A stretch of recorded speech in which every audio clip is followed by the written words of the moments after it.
Lately, I've noticed something interesting on Roblox. Simple games like Grow a Garden and Steal a Brain Rot are absolutely blowing up. No crazy mechanics, no massive worlds, just repetitive and quite frankly, boring gameplay. And that got me thinking, what if I made my own Roblox game? Could I find similar success?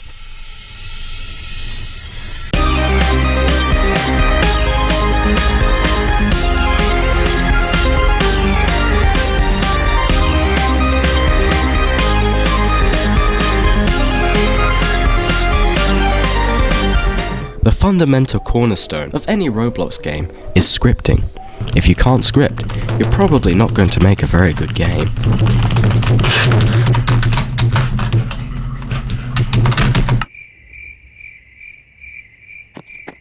So after a bit of research, I stumbled upon Brawldeath's Roblox Beginner Scripting Tutorial Guide, which taught me the basics, just enough to start making my first proper game.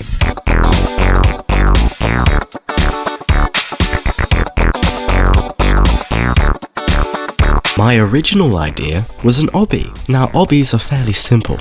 I've made one before. It was old and pretty terrible. It was so terrible.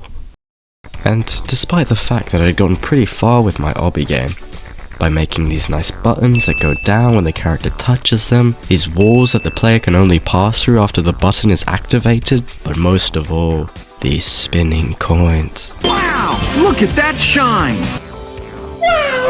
My idea was you'd complete the obstacle course to reach the top of the hill, and if you fell, your limbs would be completely destroyed, and you'd slide pitifully back down to the bottom.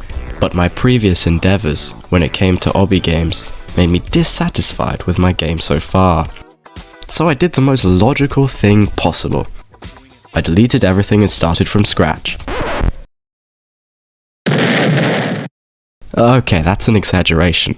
I did keep my coins. Oh, and I also kept my color changing slope, as I thought it looked quite nice. But since I'd given up on making a Roblox obby, what game was I gonna make now?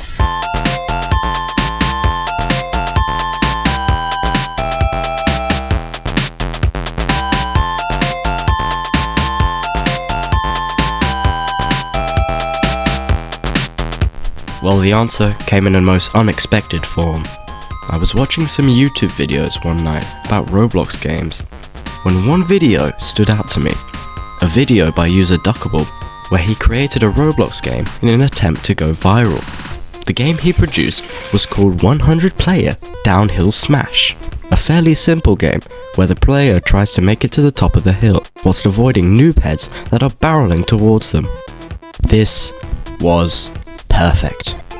I immediately got to work making a game similar to Duckabill's. But Billy Bob James isn't copying someone else's game lazy and cheating. Shush. Despite the fact that remaking a game that already exists on Roblox may be unoriginal, it's not like my previous idea of an obby game was original either. The market for obby games on Roblox is extremely saturated. At least this one was sort of unique. Matter of fact, Steal a Brain Rot, one of the most popular games in the world, is a copy of another game called Steal a Character. So copying someone else's homework isn't such a bad idea. So with that reassurance from myself, I started scripting.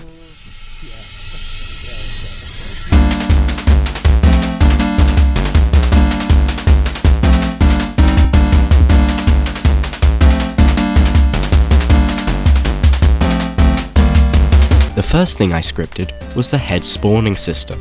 The way it works is that Roblox will create a clone of the original head mesh within the area of this part. I used math.random to make it so the head wouldn't spawn in the same area every time, which prevents the players from easily beating the game by predicting where they'll spawn. I also made a part that would destroy the heads once they reach the bottom. This creates a safe zone for the player when they spawn in. If you get touched by the head, your joints will break for 0.5 seconds before getting fixed again. The way this works is that all the parts of the player in Roblox are grouped as a humanoid model. Inside the humanoid there are joints, which are the connections between the head, arms and legs to the torso. When the player gets touched by the head, Roblox destroys the joints in the humanoid, which creates a ragdoll. Now, despite my knowledge on how this works, I actually didn't write the ragdoll script. You see, I did try to make a ragdoll, but it was too complex for my beginner skill level. So I used this nifty little thing in Roblox Studio called the Toolbox. The Toolbox consists of a bunch of pre-made models, scripts, and all sorts. It is also infamous for being absolutely terrible, with half the scripts not working. Fortunately, I was able to find a working ragdoll script. Is it cheating? Maybe, but I consider this as being resourceful. Why complicate things when somebody has already done it for you, right? The rest of the game was pretty simple though. I made a part that ensured the heads wouldn't fall off the sides. I got some rock models from the toolbox so the heads rolling down the hill would be even more unpredictable. Added a finish line, added some bigger rocks to cover up the ugliness of the slope, and implemented the rest of the map that was also sourced from the toolbox. Oh, and I also made it so that when the player, a humanoid, touches the coin, a cha-ching sound effect will play. A similar thing happens when you get hit by the head. The only difference is, being it plays a smack sound effect. All these sounds were sourced from the toolbox.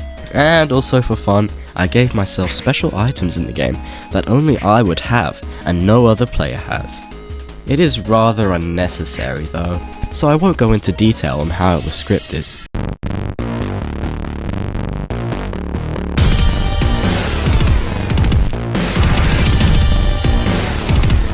And so that's it. That's how I made my Roblox game. After finishing the game, I sent it to a couple of my friends for them to play and give me some feedback. And they all enjoyed the game very much, and said it was an improvement from my obby game. Thank goodness for that. There was a bug where the player would sometimes get stuck when they respawned. I tried to fix it, but in the end I just gave up and added this sign. Huge thank you to BrawlDev for teaching me how to script, and to Duckable for giving me inspiration for my game. Links to both the channels and other videos I used to help me code this game are in the description.